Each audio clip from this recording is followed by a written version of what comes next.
Welcome to The Day I Found Myself with host Cynthia Newell. Life is a series of events designed to help us grow and evolve. This inspirational show is about self-discovery, inner healing, and triumph. Let's dive in. Hey, welcome back everyone to The Day I Found Myself. I am your host, Cynthia Newell, and I'm excited to be here. For those of you who are joining for the very first time, this show is about inspiration. It's a journey through my personal challenges and the lessons that I've learned through those challenges. And so through these challenges, these were the days that I found myself. I found myself going through certain things, and I found the strengths that I needed to go through these certain things. So hopefully, as you continue to tune in, you will find inspiration. You will be encouraged to look through the challenges, the situations that you face on a day-to-day basis, and find who you really are through those experiences. I'm excited about today's show because we're talking about something that's very near and dear to my heart. The title of today's show is The Day I Found Myself Losing Her. And so when we come back after this brief commercial, we're going to dive into who I'm talking about when I say the day I found myself losing her. Be right back, everyone. Join me Sunday through Thursday, 8:30 p.m. Central Standard Time for Bedtime Stories. Together, we'll take an intimate journey into the awe-inspiring world of dreams, one story at a time, and unlock the spiritual wisdom in your dreamy mind. Bedtime Stories is where dreams and inspiration meet. So come, wind down, relax, and enjoy an inspiring story. All right, welcome back, everyone, to The Day I Found Myself. Today we are talking about the day I found myself losing her.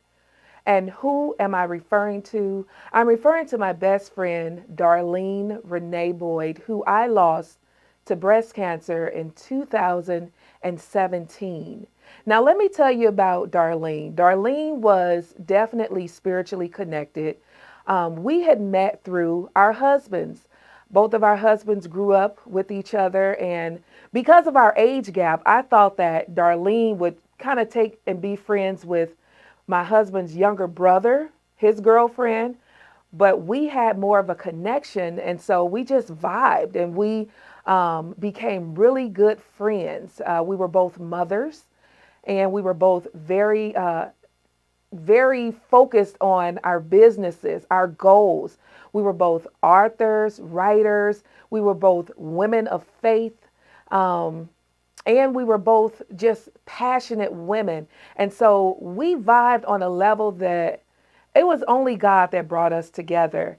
And so when Darlene and I began to get close to one another, of course, with your girlfriends, you start talking about your dreams and the similarities of your dreams. And we had a lot of hopes together. We met maybe, I would say about 15 years ago. Our friendship spanned over 15 to 20 years. And in that time, we saw each other through ups and downs. And that's, the great part about sister relationships, friends who become your best friend. You have someone who can go through things with you, and they can encourage you when you're going through certain things. They know certain things about you that you tend to forget about yourself. And I remember in our friendship, she would come over, her and her two little girls. At the time, I had two little girls, but they were a little bit older than her daughters. But she would come over. We would spend the whole day doing laundry, cooking, laughing, talking, planning. We just mapped out our whole lives. We both were eager to get out of St. Louis. We just had plans. And I remember it was November of 2000, I think it was 2009, that Darlene and we hadn't talked in a couple of days. And I had woke up like early in the morning, like 5 o'clock in the morning, and she was heavy on my mind. And so before I could call her, my phone was ringing. My house phone, my cell phone was ringing. My husband was calling. Darlene was calling. And she was calling to tell me that her little 1-year-old had just passed away of an asthma attack in her arms. And I remember just, crying out for her. But when you have your girlfriends, your friends, you want to be strong for them. And so I tried to be as strong as I could for Darlene. I sang at her daughter's funeral. I encouraged her. Sometimes in friendships, we could feel kind of inadequate because our friend is going through something that we've never gone through. But I tell you a thing, when you have prayer involved in your friendships, God can show you through prayer how to minister to your friend, and so through that experience, I was able to minister to her, to comfort her as best as I could, but she had this out of earth type of vibe that came from her, which is very in alignment with how I am. She understood things on a deeper spiritual level. And I think that that's one of the reasons why we clicked so well, because we could talk about things with one another and not think that we were strange or crazy. You know what I'm saying? So our faith, allowed us to build a strong friendship. We would pray with one another. When we would feel that each other is down or discouraged about something, we gave each other an encouraging word. In friendships, especially among women, there's this stigma that women can't get along or there's going to be some cattiness or something like that. I didn't find that with Darlene and I, because one of the foundational principles of our friendship was honesty, and so this show is geared about losing Darlene and the impact that she made on my life. But my goal and my hope is to inspire you in your relationships with your sister friends to persevere, to hang in there, to understand the true meaning of friendship, to not let frivolous things come between you and your friend. And so when we come back, I'm going to share some of the other things that Darlene and I experienced, and share with you how we came through those things. It wasn't all beautiful, y'all. But join me in we'll be back after this quick break. Sorry about that. We'll be back. Let us help you spread the word about your business, your book, or upcoming event. Expand your reach and market your business with us. We would love to share your message with our viewers. Serious inquiries only. Email me at the email address below, and we will connect with you and discuss the various options we have to promote your business on the show and via social media. Welcome back, everyone, to The Day I Found Myself with Cynthia Newell. So, talking to you about friendship, sisterhood relationships, and just was sharing some intimate details about my friendship with my sister friend, Darlene Renee Boyd. The day I found myself losing her, it was back in several years ago. We laughed about the silliest things, but when Darlene was first diagnosed with breast cancer, she had called, to tell me. And whenever you hear the word cancer, as I shared in my previous show, you automatically think death. And I'm thinking, she's just in her early 30s. We have so much living to do. We have trips that we have planned. We have books that we're going to co-author together. We have programs we're going to put together. So when she told me that, I just started crying. And I tried to hold it together, for my friend, but she knew what kind of friend I am. She knew. And so she started cracking up. And I thought it was the oddest thing, because she started laughing and she was like, I knew that you were going to be the one that was going to cry when I tell you this. And we both just laughed. That was the kind of friendship we had. We didn't give each other grief about who we were and who God designed us to be. We could find humor in anything. One of the things that I really loved about our friendship also was the fact that we would go walking, and we would just talk. I'm a big daydreamer. I've always been a daydreamer. And so having a friend who I could daydream with was it was a very exciting thing because then I could share my dreams with someone outside of myself. That's the value of having a true friend, someone that God sends to you. And so it wasn't all peachy keen though. I'll tell you this. Darlene, she made it through the breast cancer experience. She had to end up having a double mastectomy, but she made it through, and the cancer had subsided. It was gone, and so she had a good run. She had given birth to a third child, which was her son. She had made plans, and she finally moved from St. Louis to Arizona. And so she was getting some traction. She had started her another business. I think it was like soaps and lotions and things like that. She had written 3 books, More Precious Than Diamonds. She was doing life. She had her YouTube channel where she was inspiring people on Wednesdays. She had it Wisdom Wednesdays. She was doing things. She was excited about life. And so fast forward, I'm excited about life. And, when you have a true friend, you and that person don't have to talk every day. And so for anyone that may feel neglected by their friend and feel like, you don't make time for me, one of the things that Darlene and I were we were very practical with one another, knowing that she had a husband and 3 small children, knowing that I had a spouse and my family, we understood each other. And so I just want to encourage anyone, if you're questioning your friendship, if you're questioning the loyalty of your friend because you two don't spend as much time together, extend her some grace. Look at her life and see, is her life very full, and look for ways that you can try to eliminate some of the stress and the burden that she may be experiencing in her life. At one point, Darlene had went back to school to get her master's degree at Lindenwood University. And this was the first time that Darlene and I had a riff in our friendship because it was her graduation. And I don't know what I had going on, but I could not make the graduation. And I knew that it didn't sit well with her, but I had something to do. So we didn't talk for a couple of weeks or whatever.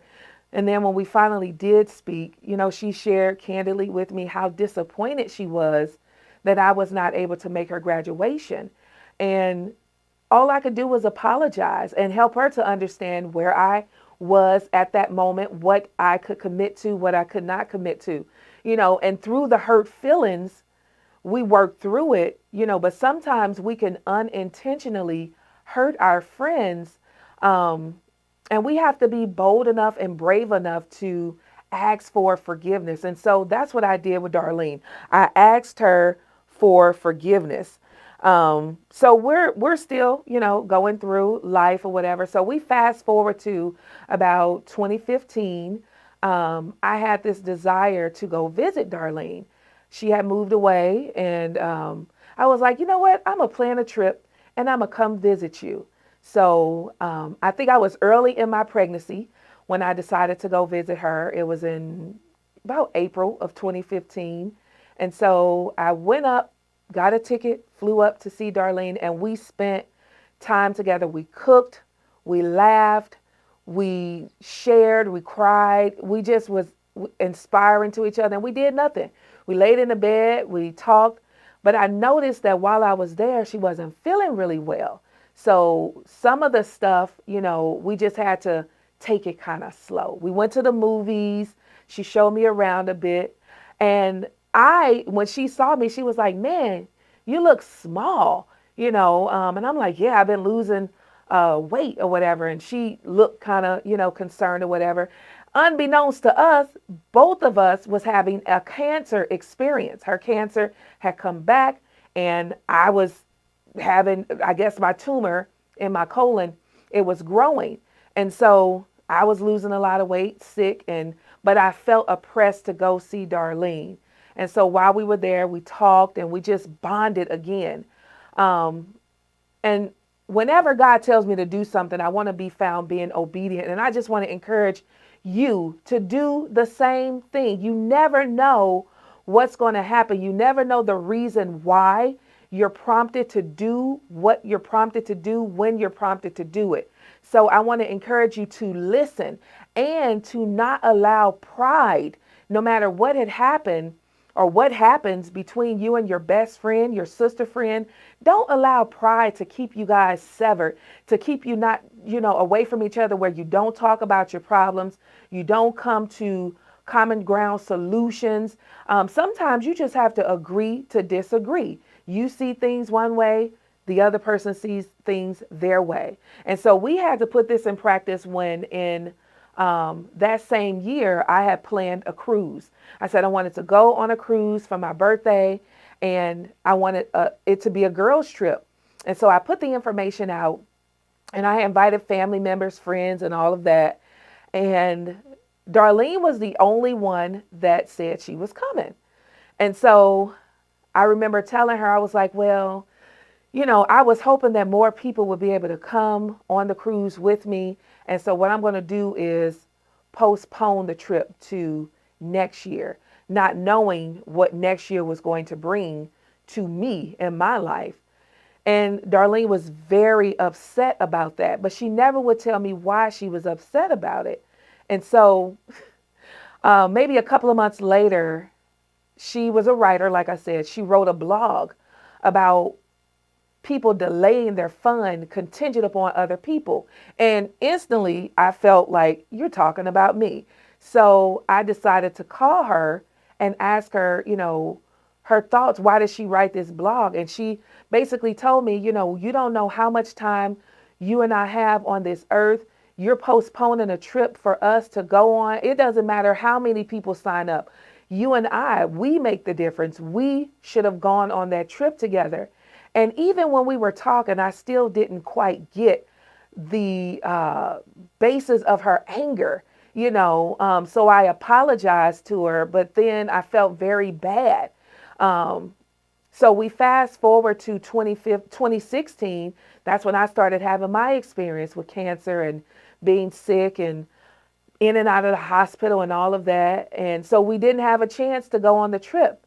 And so then we go to April of 2017, and Darlene and I, we speak, but I noticed that she's very disconnected. She just doesn't sound like herself.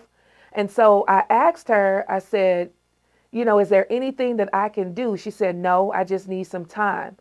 And I don't know if you ever heard defeat in somebody's voice, but that's what I heard in Darlene's voice, defeat, and that she was just tired and that she was just frustrated with whatever was going on.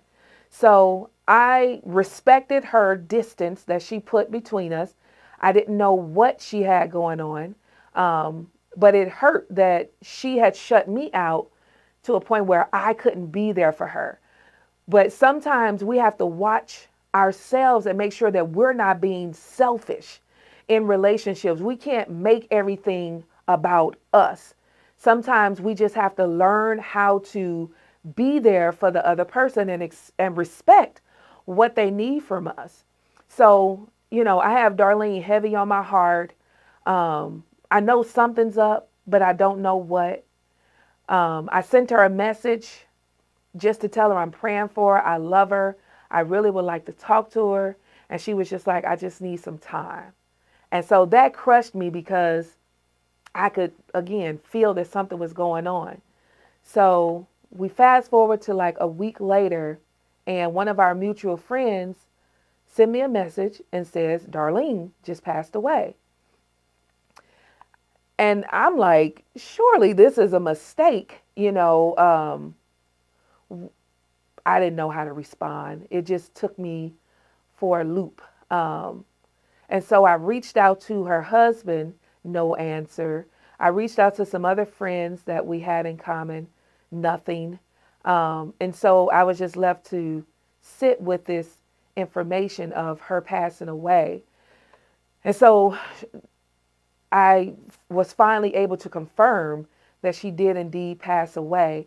And I want to tell you how God works. And so I have some interesting twists to this story that I want to share with you when we come back from this quick commercial. Join me Sunday through Thursday, 8:30 p.m. Central Standard Time for Bedtime Stories. Together we'll take an intimate journey into the awe-inspiring world of dreams, one story at a time, and unlock the spiritual wisdom in your dreamy mind. Bedtime Stories is where dreams and inspiration meet. So come, wind down, relax, and enjoy an inspiring story. Welcome back to the day I found myself with your host, Cynthia Newell. So we were in the thick of finding out that my best friend, Darlene, had passed away from cancer, and I was finally able to confirm that she had passed away with her husband. And, I was very distraught at her death. Like, losing someone you love, there's never a perfect time to do that. You're never prepared for it, no matter how prepared you think you are. The day I found myself losing my grandmother, I'll just shift real quick. I was able to stand by her bedside with her and pray for her and sing to her and minister to her as she transitioned. But even though God had provided me that opportunity to do that, I still was not prepared to lose her. And that's how it felt with Darlene, And I remember that very day, just like laying in the bed and crushed and crying and calling my mama, telling her, I just lost my best friend and I don't know what to do, and just devastated. And I could hear Darlene in the spirit realm said, we're not going to do this.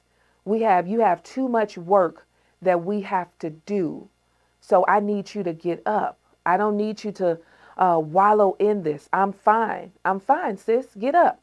And at first I'm like, my mind's playing tricks on me or whatever. But then I'm like, no, I feel this pull to use this pain and do something powerful with it, And so I asked my mother to come and get me. She came and got me. We went for a ride, just going nowhere in particular. And I'm just crying, in the back seat.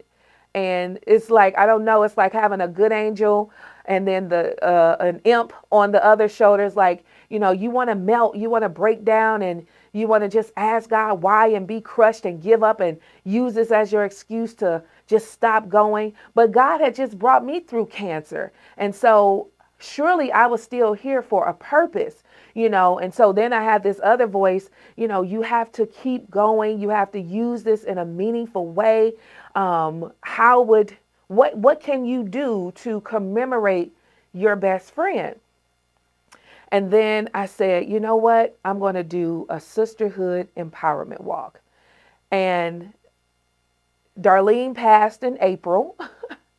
So in April, I decided to put together this sisterhood empowerment walk. I don't know what I was thinking. I just wanted to bring sisters, women together to love on each other, to empower one another, to inspire each other. And so I put together this walk at a park here in Spanish Lake Park. And I sent out the information, and I had about 40 people registered, and I had vendors. I designed the walk to showcase my friendship with Darlene, what we shared. So I had women entrepreneurs there. I had other women, their best friends were there. I had a poet. We both authored poetry books, a poet that came out to inspire the women. We had prayer, and the women were encouraged to keep going no matter what life throws at you. Keep going. And I have a couple of pictures, here where you can see the women, the event, the vendors, and it was small, it was intimate, but the women, they were inspired. And I could feel Darlene smiling down on me, because the day I found myself losing her, I was devastated, but God took that devastation and he gave me a vision, and he said, use it mightily to remember your friend. Don't let her name go down in vain. Remember her. So I had this big poster, and her story, her journey, um, of life, her experience with cancer, so that people could understand my why I chose to do this walk and why it was meaningful to me.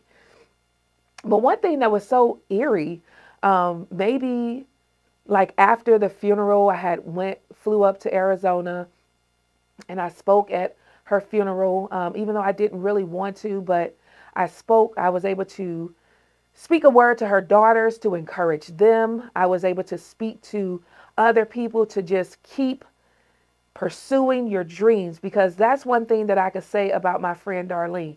She never gave up. To the bitter end, she was still pursuing her dream. And that inspired me. Like, that encouraged me to keep going. You're still here.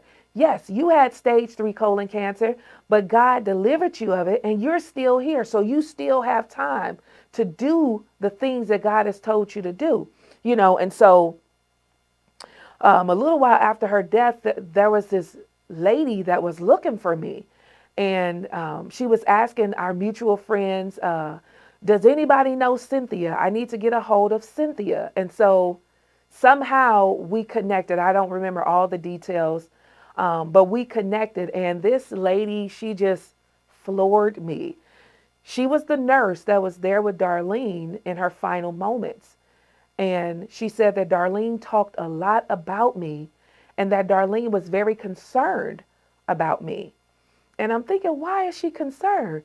And so my cancer experience, I liken to believe that it came from a lot of stress, a lot of things that I held in, that I didn't share, feelings, emotions that I just suppressed. And that was her message. She was like, I want her to speak. I want her to speak and I want her to live. And she was like, tell Cynthia she needs to take care of herself. And I'm not just talking mentally. I'm not just talking physically. I'm talking emotionally and spiritually, because prior, to her death, we were best friends. I shared a lot of things that was going on in my life that was weighing on me, and so talk about encouraging. The day I found myself losing her was the day I found myself finding her again. She was still being very instrumental in my life, And so if your girlfriend is still here, thank God for her. I have some things that Darlene and we just kind of implemented in our relationship that I want to share with you, on ways that you can maintain a healthy friendship, And so the first thing that I will offer to you is to talk about the tough things. Talk about them, and talk about them in love. Be honest, be transparent, be vulnerable with your best friend, because God sent that person to you and God sent you to that person. And so trust that your friendship can carry the weight of the things that's on your heart. Maybe you see her doing things that are unhealthy or that contradict the values that she built her life upon. When you talk to her in love, she can only receive it in love. She may initially get upset, but if you are sending her that message in love, then she'll eventually receive it in love. Another thing is, listen to her heart. Sometimes we are so quick to speak that we don't listen well. We may have an answer to our friend's problem, a solution, but sometimes the problem that she presents really isn't the problem that's on her heart. So listen to her heart and take what she shares with you and pray for her. Number 3, remember, she is a person with her own set of challenges. When we're with our sister friends, we bring out something in each other that makes us feel like invincible. We feel beautiful. We feel confident, but we go and we separate, and those things that we may have struggled with, they come up in our minds. So when you can remember that she has her own set of struggles, maybe failed relationships or things with her children or her health, then that will help you know how to pray for your best friend. Another tip to maintaining a healthy relationship with your sister friend or anyone in your life for that matter is to forgive easily and forgive quickly. You know, when you hold on to things, hurts and pains and misunderstandings, you're taking up space and it's not allowing you to have the room for the things that's going to bring you the joy that you truly desire in your life. So forgive easily, forgive quickly. Have a ritual or something that you and her do constantly. I love that Darlene and we daydreamed constantly. We talked about the vision for our families, for our businesses, even for ourselves. You know, we did that constantly. We made it a point. Listen, we need to talk every Thursday. Every Thursday we need to talk, and we made it a priority. We need that. We need that escape.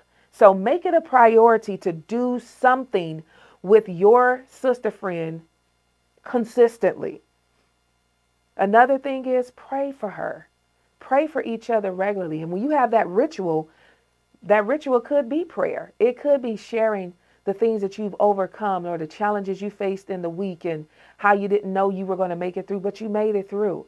You know, being able to laugh. I have another sister friend, best friend, who I've been friends with for 30 years. And sometimes we just laugh at each other. And it's amazing how lighthearted we feel afterwards, you know. So incorporate laughter. That's the next thing. I didn't even realize that. But incorporate laughter. You know, share stories with one another. Like I told you, Darlene laughed at me so hard when I started crying that she had a diagnosis of breast cancer. You know, and then I eventually started laughing through my tears. But, you know, the final thing that I want to encourage you to do is to keep each other's secrets. You know, we all need a safe place to land. And even though we have our spouses, we have our parents, we even have siblings, it's nothing like your best friend that you can share your innermost deep secrets with, and she keeps them for you. We've shared some intimate things about each other and with one another, and I know she took them to her grave, just like I'll take her things to my grave. So the day I found myself losing her, it was a powerful day, and it's a day that I'll never forget, but I'm still here, and I'm still able to do the things that we talked about many, many years ago. So I hope that through today's show, you can maintain a good, healthy relationship with your sister friends, even if it's your siblings. You know, the tips that I shared today, they could be applied to all relationships. I hope that you will see the value and not take for granted the people in your lives. So we're going to wrap up today's show, but on next week's show, I have two amazing women who are going to join me. We're going to continue this conversation. They lost their best friends. And so we're going to continue this conversation commemorating the women who have impacted our lives powerfully. It is Women's History Month, by the way. So why not celebrate the women who have made a tremendous difference in our lives? So I hope you'll join me next week. Have a great rest of your day. Arms of an angel. A love to call her own. She beckoned. But through the years, she reckoned it would never come. One day, it appeared in the strangest place of all, the middle of a hospital hall. There she had received horrible news that brought her to her knees. A stranger in the wind, walking by with a friend, sat next to her on the ground. Never knowing her name, a healing song he sang. Rocked her, did he ever so sweetly, so gently requesting she join him for a cup of coffee. Her hand he held as she rose, so politely he wiped her nose. Weak from the devastating report, his strength offered her support, holding her tight as they toddled by. And when she began to cry, he dabbed the tears from her eyes. In silence they said, him being an angel to the stranger he'd just met.